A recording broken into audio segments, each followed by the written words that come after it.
Petit message avant que la vidéo commence, c'est juste pour te prévenir que c'est une rediffusion d'un live Twitch. Donc si tu ne veux pas louper le prochain, je t'invite à venir me follow directement sur le réseau. Et si tu veux regarder d'autres contenus autour du rap, j'ai une autre chaîne où je propose de plus grosses vidéos. Donc n'hésite pas à aller t'abonner. Merci et bonne vidéo. Ce soir, on va essayer de lancer un truc. Jola Green, je rattrape le train. Meganini m'a fait une bête de miniature. Théma. Ça, c'est la miniature. Voilà, je voulais trop vous montrer ça.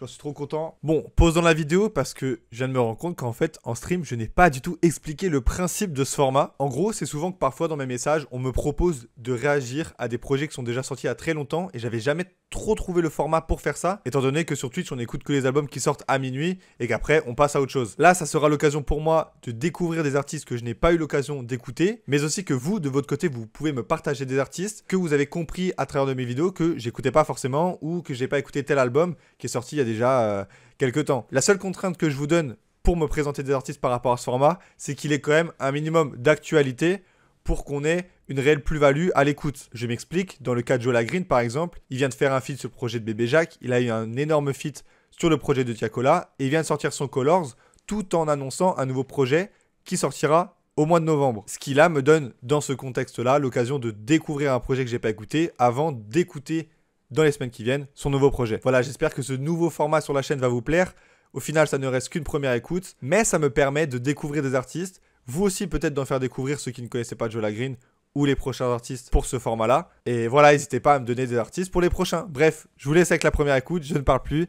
Bonne vidéo. Et d'ailleurs, on va rendre à César ce qui appartient à César. Il y a un gars, c'est pas la première fois qu'il est dans mes commentaires, il est archi présent sur YouTube. Il m'a mis un commentaire, voilà, il faut que je vous le montre. 16 likes hein, quand même, hein. 16 likes le frérot. Ankoum, par pitié, fais une première écoute du projet Recherche et Destruction de Jola Green. Je te jure, la première écoute, tu vas péter ton crâne. Il y a des sons, tu vas être choc-barre. Est-ce que vous vous rendez compte de la puissance du commentaire? Est-ce que vous vous en rendez compte? Il y a beaucoup de promesses dans ce message. Voilà, celui-là, il est pour toi. La tomate 84 avec ta pépé de Nuno Tavares. Elle est pour toi, celle-là. Elle est pour toi, cette première écoute. Donc, Recherche et Destruction. On se dirige vers un 12 titres avec deux featuring Wallace Cleaver, Benny the Butcher. Et ben il a changé la cover. Voilà, on est sur le menu de la PS3. Je crois que c'est la PS3. Plus 99% d'XP disponible le 8 novembre 2024. On sera là pour faire la première écoute. Et du coup, quoi de mieux que pour se préparer à la première écoute que de rattraper le train de Jola Green. Les frères, c'est une première écoute normale, mais on essaie un nouveau format. On essaye, on voit. On va voir. Le premier morceau, c'est 12h minuit. Et faut que je sois choqué, faut que je sois à la hauteur de tout ce que je dis sur internet, c'est parti. Merci mon clavier, tu sais que dans le bloc t'es broliqué. Ouais. Me faire taire, chèque, t'essaies. C'est tout droit, j'ai pas le temps de zigzaguer. Je suis blessé, tant mieux si ça guérit. J'ai plus beaucoup de temps, j'ai plus beaucoup de temps. Mais lui, il est pas là, tu sais qu'il a mal. Je suis sauvé la population. J'ai mis. Oh, ça c'est de la fin de morceau qui me ressonne. Très bonne fin de morceau. Waouh. Très grosse prod. Tout d'abord, merci Stardreams. 23e mois d'abonnement, vous pouvez l'applaudir les gars. 23e mois d'abonnement pour l'écoute de Jola Green 23. Je pense que ça, c'est un détail qui compte. Passons vite fait au morceau. Ah, Stardreams qui dit tout récemment monté dans le train de Jola Green, perso très fort le type.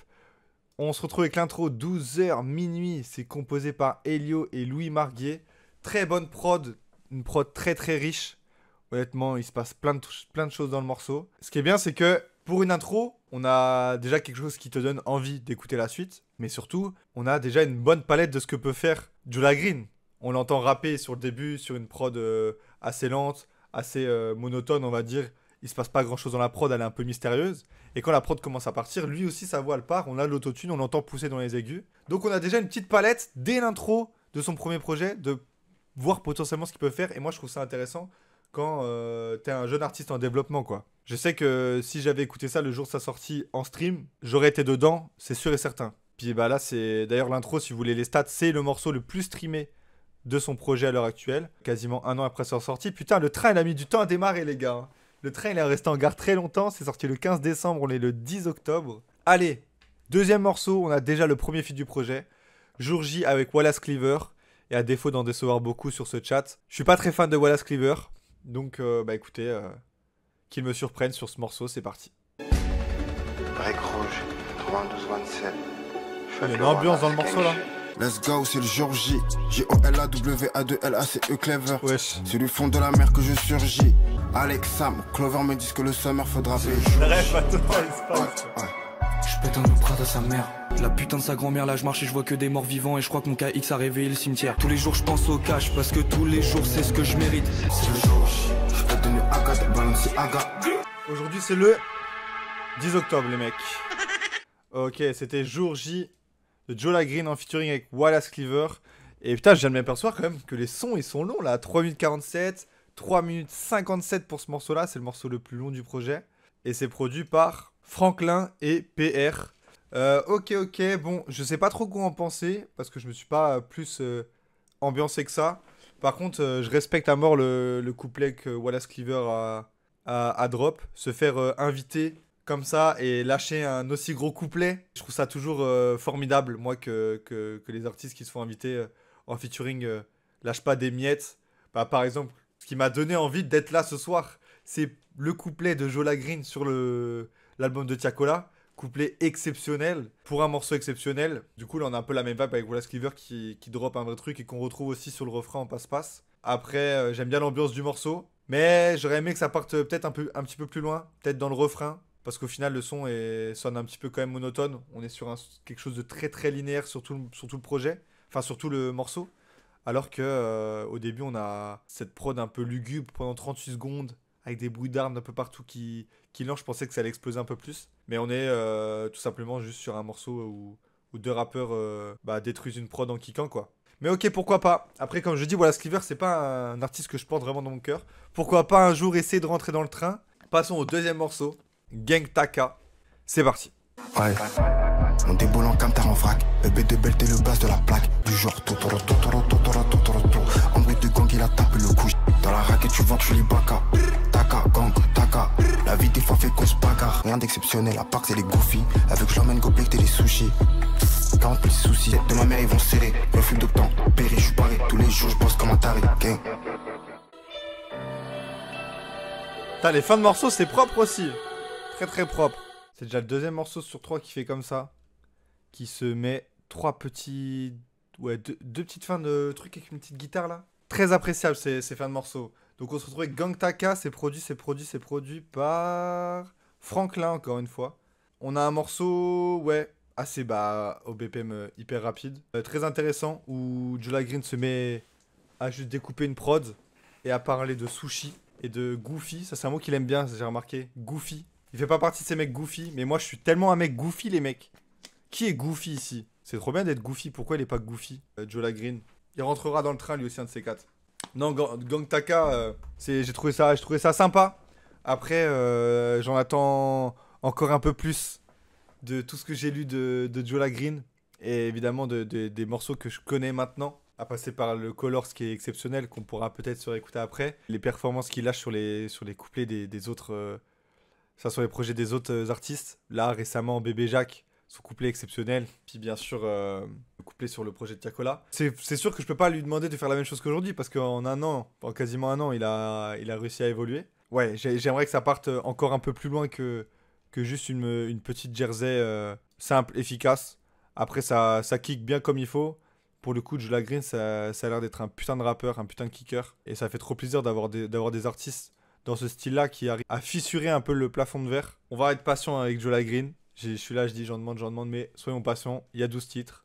Et là, on passe au 4e morceau. Je connais la passion, c'est parti. Oh my god! Bon, généralement, quand t'entends ce tag, ça sent très bon. Là, je connais la patience. Beaucoup d'histoire et la science. Fils comme ma guérison, quand il touche, il fait terre à la bombe. Bon, ce que. Faire du bowling, mais tout day, on me demande si le bédo disponible. Là, je connais la patience. Beaucoup d'histoire et la science. Ce qui est faux ne peut pas devenir vrai. Bon, ça c'est trop bouillant les frères. En fait, je me sens biaisé parce que genre là, moi j'ai les streams d'affichés. Je sais les morceaux qui sont censés plaire ou moins plaire. Je connais la patience les gars, 280 000 streams. Mais pourquoi les gens dorment sur ce son? C'est produit par Richie Beats.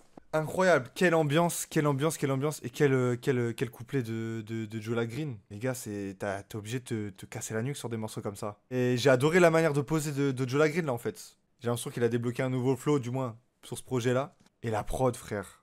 En fait, c'est un tout. Le morceau, c'est un tout, là. T'aimes bien Jour J? J'ai trouvé ça sympa sans plus. Après, si jamais, les gars, il y aura une rediff sur YouTube. Hein. Et d'ailleurs, pour tous les nouveaux, là, la chaîne YouTube principale, on a presque 400 abonnés. C'est minable de dire ça quand je sais que la secondaire, on a beaucoup plus. Allez vous abonner, les frères, à cette chaîne-là, là. Ceux qui sont pas abonnés. Non, mais en tout cas, ouais, je connais la patience. Là, ça m'a remis dedans. Ça m'a remis dedans direct. J'ai juste envie d'enchaîner. J'ai pas envie de blablater 1000 ans. C'était trop bien. Passons au 5ème son. 0.92. C'est parti. 092, je bouge comme un mec des briques. Voilà. Je suis sur monter les marches, tu sais. Allez où Bilal Koulibaly. 092, je bouge comme un mec des briques. Tu sais qu'il fallait faire ce fric et faire le blitzkrieg en même temps. Mustang, j'ai fait un rêve, y'avait 12 temps pour chaque membre du gang. Avant la fin, il me reste combien de temps, ma nègre, dis-le moi si tu sais. Là, ça commence à devenir du très sérieux dans ce que moi j'écoute, les frères. Là, ça commence à devenir du très très sérieux. Hein. C'est encore produit par Richie, il me semble. C'est ça, Richie Beats. Voilà, une prod bien grasse, bête et méchant. Ça découpe, ça rappe. En plus, la prod, j'ai l'impression que plus les couplets, enfin, à chaque couplet, elle prenait de l'intensité. Alors, je sais pas si c'est juste moi qui rentrais un peu plus à chaque couplet dans le morceau. En tout cas, j'ai l'impression que c'est la direction que prenait le morceau. C'est trop lourd, frère. En plus, il est imprévisible, je trouve. Il est imprévisible, ce mec-là, dans sa manière de rapper. Tu sais jamais comment il va tomber sur le bon temps. Tu sais jamais s'il va être à contre-temps. C'est trop imprévisible. Et je comprends, en fait, pourquoi les gens pètent son crâne. Parce que, ouais, on n'a pas de rappeurs qui rappent comme ça. On n'en a pas des rappeurs techniques. Enfin, du moins, des nouveaux rappeurs aussi techniques et qui s'amusent autant avec la prod, tout en des prods en vrai qui sont compliqués à poser dessus, je trouve. Il n'y a pas tout le monde qui peut poser sur des prods. En plus, un peu goofy. Elle est un peu goofy, la prod. Il y a des petits bruits qui sont rajoutés qui font des bruits un peu goofy. Hein. Donc, attention à Jola Green qui est en train de se contredire là. Et avoir des rappeurs imprévisibles comme ça, je trouve ça intéressant. Et voilà, je suis en train de rentrer dedans là. Je trouve que ouais, 2015-2050, c'est la bonne formule là. Enfin, mi-court, mi-long. 250, on va dire que c'est le bon format. Il tabasse une prod grasse de Richie Beats et let's go. Hein. La chimie entre les deux là, je connais la passion 092, c'est mes deux morceaux préférés, j'ai trouvé ça trop cool.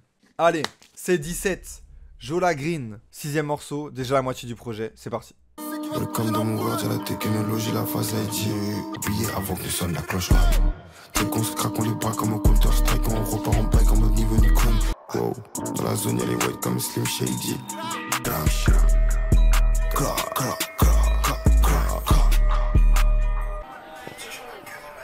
Qu'est-ce que c'est que cette fin de morceau là?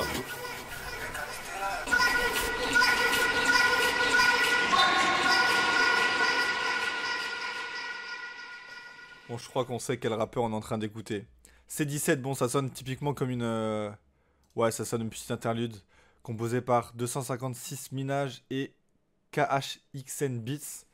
Bon, ça arrive au milieu du projet, je vais prendre plutôt ça comme une interlude, vu la fin du morceau. Au final, on a un morceau de 2 minutes 20 officiellement, mais qui ressemble plus à un petit 1 minute 30, 1 minute 50 très grand maximum. Qui change hein, du début d'album qu'on a eu. Là, on a une espèce de petite guitare qui tourne sur des accords un petit peu ensoleillés, mais tout en restant dans le brutal, avec un flow nouveau que j'avais pas encore écouté. Un son rocailleux. On a l'impression qu'il est en train de me draguer là. C'est le genre de voix que tu prends là au fond de ta gorge et avec lesquelles tu vas draguer un peu. Ouais, je suis dans le business. Ouais, je suis rappeur là, je viens de monter sur scène. La voix d'Amis, exactement. exactement. Ah mais voilà, bon après, je sais pas trop quoi en penser du morceau honnêtement. C'est sympa, mais ce côté où à la fin du morceau, bah tu sais que bon, dès qu'il va y avoir ça, tu vas skipper le morceau, je suis pas trop fan. Après, on va prendre ça comme une interlude et directement passer au 7ème morceau. Et qui est le deuxième feat du projet, c'est avec Benny the Butcher. Et c'est parti. J'étais solo dans le bar, c'est que mon cœur bat pour la guerta. Quand les gens ils capent, man, il a pas werda. Te parle réellement, y'a que les mecs petits moi qui savent faire de la drill. Marie G, tu sais que je me force à avoir le même salaire que Marie G Bleach. I'm a real nigga, I don't point fingers. I love house parties with my joint squeezing. Y'all rockin' fake shit, I'm offended. But I don't say shit, cause I don't get it, the lights cut off. J'étais solo dans le bar, c'est que mon cœur bat pour la guerta. Ah les mecs, la prod c'est fort hein. On peut débrief ou le mec bloqué en 2018? C'est produit par Boumidjal et Holomob. Bon, j'ai trouvé son couplet plutôt cool. Je trouve qu'il a lâché un vrai couplet pour un ricain qui d'habitude s'en battent complètement les couilles de nous les Français. Là, pour le coup, je trouve que c'est pas dégueu. C'est pas dégueu, il a vraiment lâché un couplet plutôt long et qui s'incorpore bien dans le morceau. Mais Jola Green lui fait une passe décisive de fou avec ce refrain. Le refrain est trop efficace et la prod, mec, waouh. Moi, ce genre de prod, c'est trop ma cam. Tu fermes les yeux et hop, tu t'envoles, frère. Typiquement, le genre de truc que je kiffe, c'est me déconnecter. Alors, autant quand t'as des grosses prods bien grasses, bon, là, tu te régales parce que tu te brises la nuque. Mais aussi de moments où la nuque, il faut qu'elle se repose. Et des morceaux comme ça qui arrivent au milieu du projet, ça fait trop bien. Et ça montre aussi la palette musicale de Jola Green, tu vois. Il peut rapper sur de tout. Et avoir sa patte et que le morceau rentre bien, en fait. Et ouais, j'avoue, les gars, j'ai vraiment kiffé. Passons à Maybach FLO. C'est parti, on a entendu le début. Ça a l'air d'être un peu rayonnant comme morceau encore. Enchaînons, c'est parti. Fallait que je trouve la solution marketing. Je remercie Jesus Christ, mon ref musulman remercie Allah. J'ai pris la voie qu'il fallait pour devenir king. C'est pas mon frérot et même pas, il veut pas que je bling bling bling. J'ai fait un réveil big tap, tous présents pour le repas. C'est que le magnolo dans le mirador à chaque chop il dit qu'il va là. Fallait que je trouve la solution marketing, G. Le mec c'est choquant, hein. C'est produit par Tarek Azouz, les mecs. On a Tarek Azouz sur un projet de Jola Green quand même. Maybach FLO, bon, c'est pas mon morceau préféré du projet. Parce que les prods comme ça, c'est moins ma cam quand il y a des gros rappeurs qui kickent dessus. Pareil, j'ai le même problème avec La Fève. Genre, tous les morceaux hyper joués de La Fève, j'ai trop de mal avec ces morceaux-là. Cependant, respect de poser sur des prods impossibles à rapper en temps normal. C'est pas normal de savoir rapper sur des prods comme ça, frère. Pour moi, c'est pas humain. Et ça montre le niveau du gars. Et ça montre la palette du gars parce que on aura quand même eu quand même pas mal de flow, pas mal de manières de kicker. Flow, manière de kicker, c'est la même chose. Et surtout sur des prods différentes. Il y a une très très grosse palette. Et je pense que si on a un projet comme ça le 15 décembre 2023, là, un an après, on va faire la première écoute de sa mixtape qui va sortir. Putain les gars, je pense qu'il y a moyen qu'on soit choqués, hein. Et j'espère que toutes les personnes qui sont là, vous serez là, hein, dans le 8 novembre. Hein. On se fait le match retour les frères. À mon avis, ça va être grandiose. Et surtout s'il est toujours aussi bien produit en fait. En fait, ça qui me choque, c'est le niveau de production pour un artiste quoi qui... Il avait sorti quoi avant ce projet-là les mecs? 2 projets? Ah ouais? Ah mais en fait, le problème c'est qu'il a changé tous ses covers. Du coup, j'ai du mal à me repérer. Toutes les covers de ses projets, c'est tous celles que je vous ai montrées. Le projet Causé, c'est quoi? C'est pas le projet que l'espèce de guerre là? Le char et tout, c'est celui-là, non? Putain, je suis passé complètement à côté. Alors que j'en ai vu que du bien de ce projet-là, si on parle de ce projet-là. Vous avez vu, je suis renseigné un petit peu. Je suis renseigné un peu quand même sur le rap français, les gars. Je me renseigne, mais j'avoue que je suis complètement passé à côté. En tout cas, Maybach FLO, c'est un bon morceau. J'avoue que c'est pas des morceaux sur lesquels je reclique, hein, parce que c'est pas ma cam, mais je sais reconnaître du niveau qu'il y en a. Et là, pour le coup, pour rapper sur des prods comme ça... Déjà l'inspi qu'il faut avoir, je trouve ça très très fort. Par contre là j'aimerais bien le rentrer un petit peu sur un petit peu d'autotune là. Parce qu'on a entendu de l'autotune que sur le premier morceau. J'aimerais bien que ça miaule un petit peu là. Allez, 9ème son, c'est Desperate Break Life. Allez on y va, surprise. Je voulais le dire mais On a la bœuf qui t'emmène à Narnia. Chronomètre prête ligne Rolly. Boucle bizarre. Dans une autre vie, Jola Green devient maquissard. J'ai redem toute la semaine, malgré samedi soir, je m'isole. Ouais, mais c'est quoi ce morceau? Ok. Bon, là, c'était très particulier. Qui c'est qui a produit ça? Genius on the Tracks et Rilo. Ok, bon, là, j'ai du mal à me faire un avis. Ok, la prise de risque. Prise de risque du rappeur, là, clairement. Qui nous a pondu un couplet sur une prod. Eh, les gars, j'ai rien compris au morceau, je sais pas quoi dire. Il y a eu de la guitare, il était à contre-temps, et j'ai rien compris. J'ai rien compris. Je pense que c'est un bail de réécoute. Hein. Je pense clairement que c'est un bail de réécoute. Parce que là, à chaud, quand on a eu des prods aussi, elles étaient un petit peu... c'était des très grosses productions, tu vois. Mais ça restait, on va dire, dans la norme de ce qu'on peut écouter. Là, contre-courant total. Et même sa manière de rapper contre-courant total. Avec des petits passages de film, Il y a tout eu dans ce morceau. C'était une énorme soupe. Maintenant, à voir si j'ai envie de la boire ou pas. Pour le moment, je suis un petit peu sceptique. Mais à voir avec le temps, tu vois. C'est pas un plat que tu bois d'un coup, tu vois. C'est pas le bol que tu vas boire d'un coup. Faut y cuillère par cuillère, je pense. À la réécoute. Et de toute façon, ça, c'est un projet... pour moi, c'est un projet de réécoute. Et surtout, pour moi, c'est un projet qui s'écoute en voiture, ça, les mecs. Un projet de trajet. 36 minutes. Les gars, demain, j'ai une trentaine de minutes de boulot. De route avant d'aller au taf. Demain matin, si je me mets ça dans la gueule, je pense que je peux passer une bonne journée. On fera le test. Allez, 10e titre, Aimbot. Laftix qui dit que c'est le meilleur morceau. Moi, je vois surtout qu'il fait 1 minute 36. On va voir, c'est parti.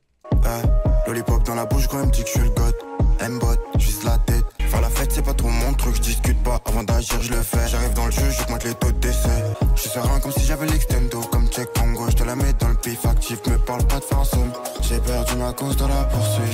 Je veux la belle vie d'à tout de suite. Ah, le morceau mérite un refrain.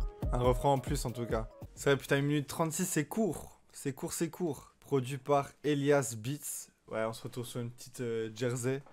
Et de l'autotune, hein. J'en ai demandé juste avant. Et là on a un Joe Green un peu plus posé sur de l'autotune. J'avoue que j'ai bien kiffé la vibe du morceau.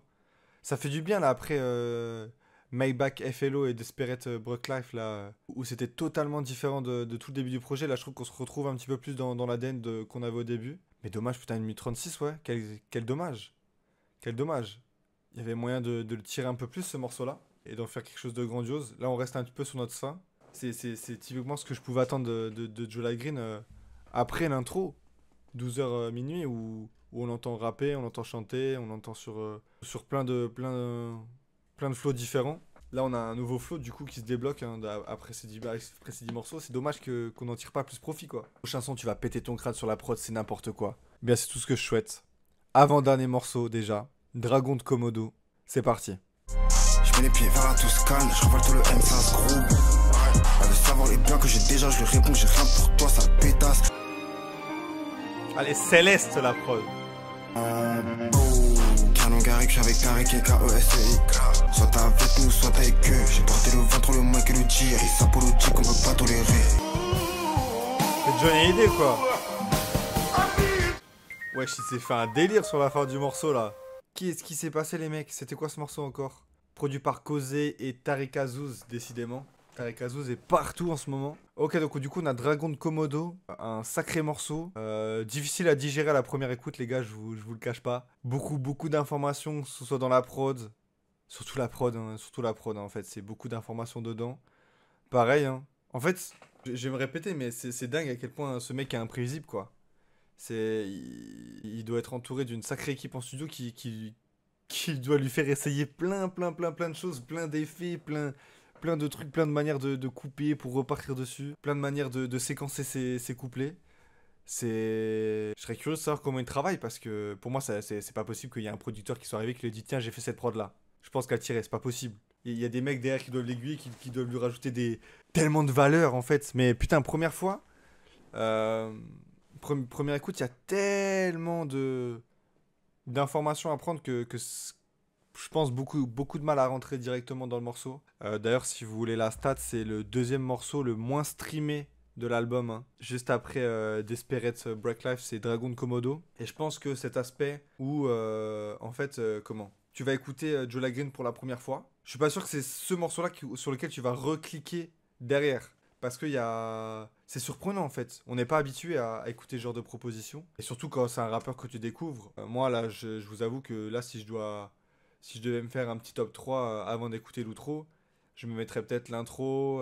Je connais la patience 092. Parce que c'est des morceaux sur lesquels j'ai l'habitude de cliquer et d'écouter. Mais sur des bails de réécoute, il y a moyen que tu te prennes la gifle. À un moment donné, t'es là, tu te dis ah mais en fait putain c'est une dinguerie. Mais il faut que ça prenne du temps. Et surtout quand tu découvres un artiste.